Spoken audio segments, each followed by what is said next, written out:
Welcome to the Deep Dive. Today we're diving deep into a concept that's, well, really central to many faiths, but maybe often misunderstood. Discipleship. That's right.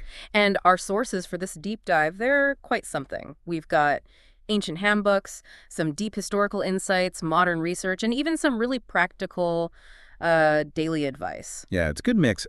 Our mission here really is to pull out the most important nuggets of knowledge about what it truly means to be a disciple. Oh, right. We'll look at the foundations, how it, actually plays out day to day, and maybe uncover why this whole journey is more relevant than ever for you listening in. Okay, let's unpack this then. When we talk about discipleship, what are we fundamentally talking about? Is it just, being a follower? Well, at its heart, discipleship goes back to Jesus' own words, Matthew 28:1-20. People often call it the Great Commission. Right. He said, therefore, go and make disciples of all nations, baptizing them and teaching them to obey everything I have commanded you. So it's active. It's about going, baptizing, and teaching obedience. It's a process. And that teaching, what's the ultimate goal there? According to the sources, what are we aiming for? The discipleship handbook we looked at really highlights Luke 6:4. It says, a disciple is not above his teacher, but everyone who is perfectly trained will be like his teacher. Ah, okay. So the ultimate goal, really, for every true disciple is to become like Jesus. Yeah. To genuinely mirror him. That's a big goal. And this is where it gets really interesting for me.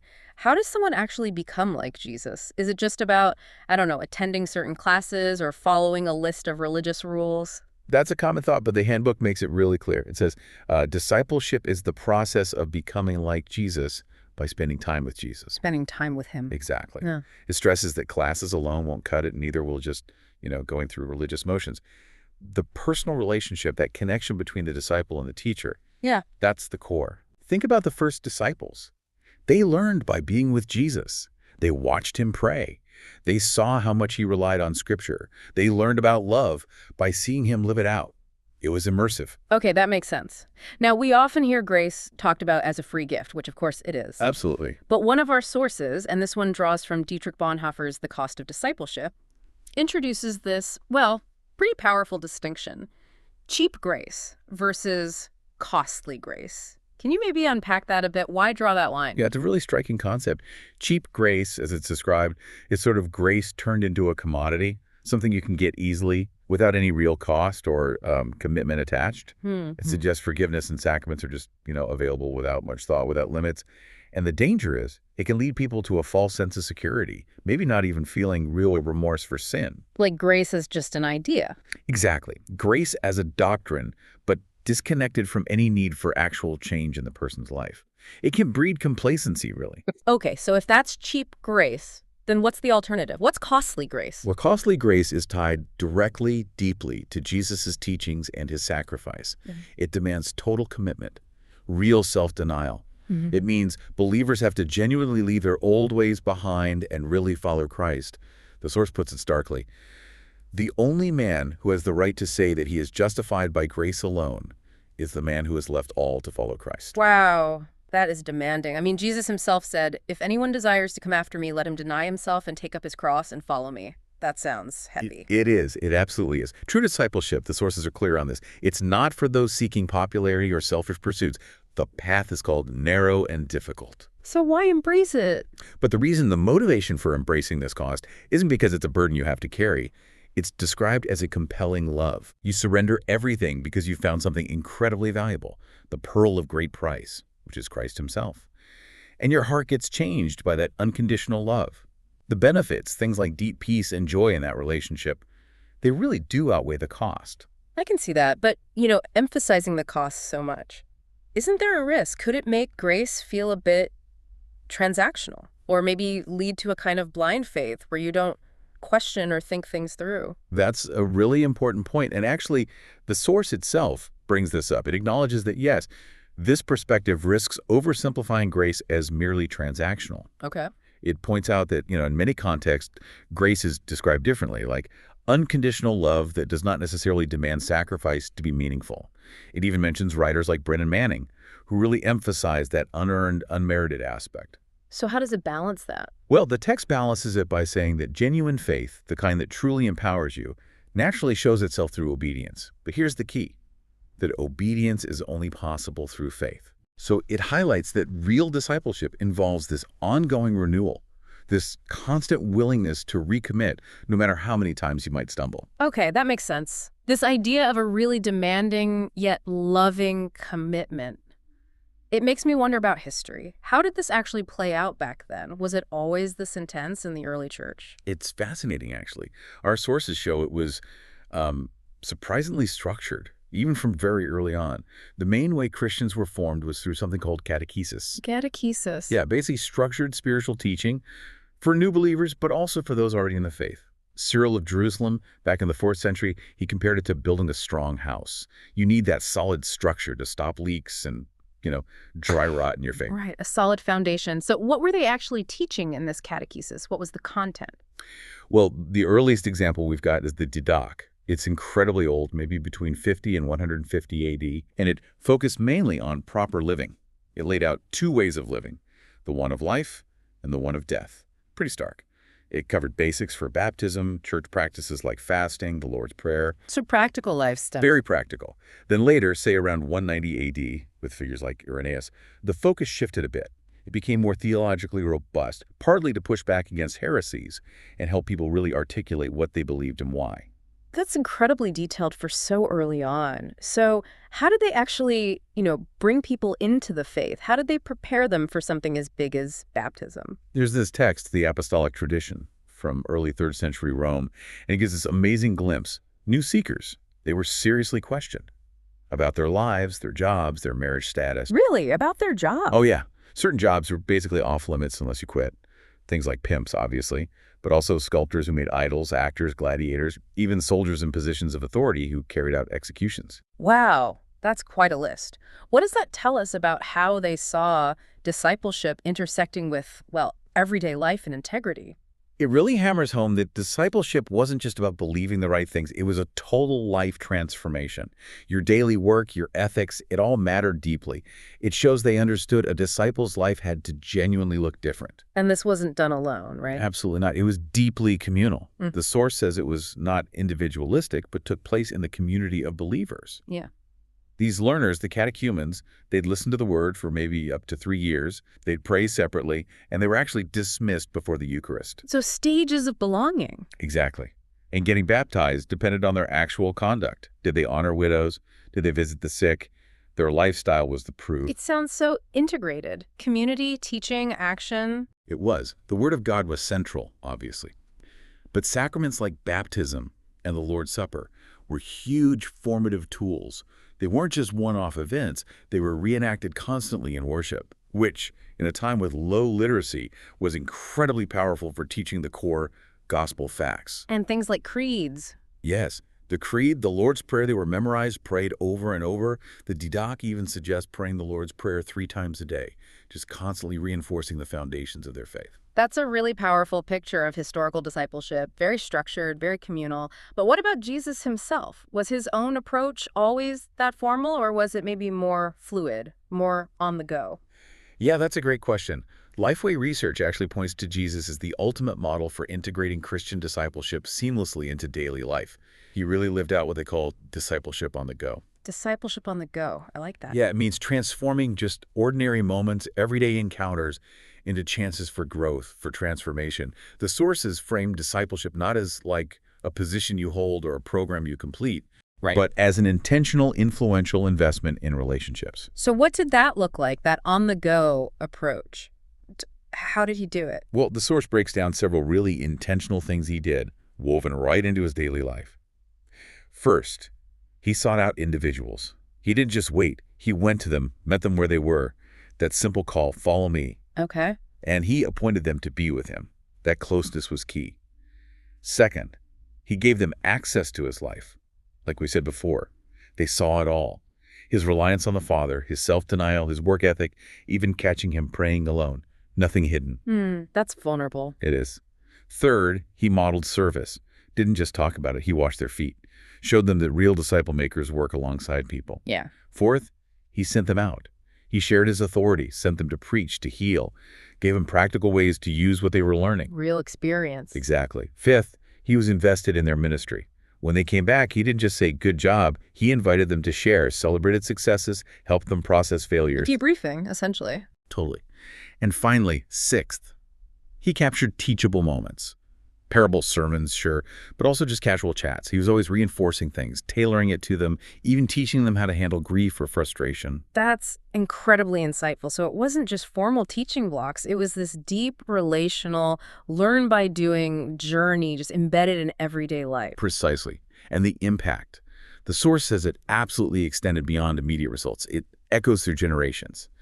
Acts 4.13 mentions how the authorities, even though the disciples were seen as uneducated and untrained, they recognized that they had been with Jesus. Wow, that connection was visible. It was. It really frames discipleship not as a curriculum, but as a whole lifestyle. Okay, so if Jesus' model was this on-the-go lifestyle and discipleship is a lifestyle, well, living that out today in our super busy world must come with challenges. What are some of the modern hurdles people face? Yeah, absolutely. An article we looked at, 5 common challenges in modern discipleship, really hits on some key things many people probably feel. First, time management. Just finding the hours, right? Between work, family, social stuff. Where does deep spiritual growth fit? That's a big one. For sure. Yeah. Second, maintaining faith amidst doubt, whether it's internal struggles or maybe external pressures from people who question your beliefs. Yeah. Third, building genuine relationships, moving past the superficial "how are you" to actually share life and grow together. That takes effort. It really does. Fourth, overcoming fear of rejection, worrying about how others might react if you share your beliefs, especially in, say, a secular workplace. And fifth, just sustaining long-term commitment. Life throws curveballs, distractions pop up constantly. Keeping that spiritual focus long-term is tough. Those all sound very familiar. So what does this mean for you, the listener, trying to actually do this discipleship thing day to day? How do we navigate these bumps and challenges and really weave it into modern life? Well, the good news is our sources offer some really practical strategies. For time management, it's about integration. Don't try to add a whole separate discipleship block necessarily. Set specific prayer times, maybe use your commute for spiritual podcasts or reflection, schedule regular meetups, even just coffee with fellow believers. Dedicate even just a few minutes daily to Bible study. Integrate it. Little bits add up. Exactly. For doubt, maybe turn to specific Bible verses, like those about the heart, for reassurance, or, crucially, talk about it with trusted mentors or friends. Don't keep it inside. Right. Building relationships. Prioritize quality time. Be willing to be open and honest, and really practice active listening. Okay. And the fear of rejection. That's a tough one. One suggestion is to reframe it. Think of sharing your faith not as trying to convince someone, but as an act of love. And maybe practice sharing in safer environments first. Good tip. And long-term commitment. Set clear, achievable goals. Find an accountability partner that's huge. And regularly remind yourself why you started this journey in the first place. Revisit that core motivation. That's really helpful practical stuff. And the discipleship handbook we mentioned earlier, it also lays out some core spiritual habits that support all this, right? Yes, it does. It lists 8 specific habits it calls vital for a disciple. Things like daily personal prayer, daily personal Bible study. The daily disciplines. Right. Also daily family worship, morning and evening if possible. Then weekly things, Sabbath school, church attendance, prayer meetings, or small group Bible studies. So connecting with community, too. Definitely. And then outward actions, regular personal witnessing, and regular involvement in your local church's ministry. The handbook calls these non-negotiable spiritual activities that will keep our minds set on things above. Non-negotiable. Strong word. I like how practical these are, though. Another source gave us 3 ways to live out discipleship in everyday life that seemed almost deceptively simple. Oh, these are great. Really accessible. Pull your shoulders back. It's physical.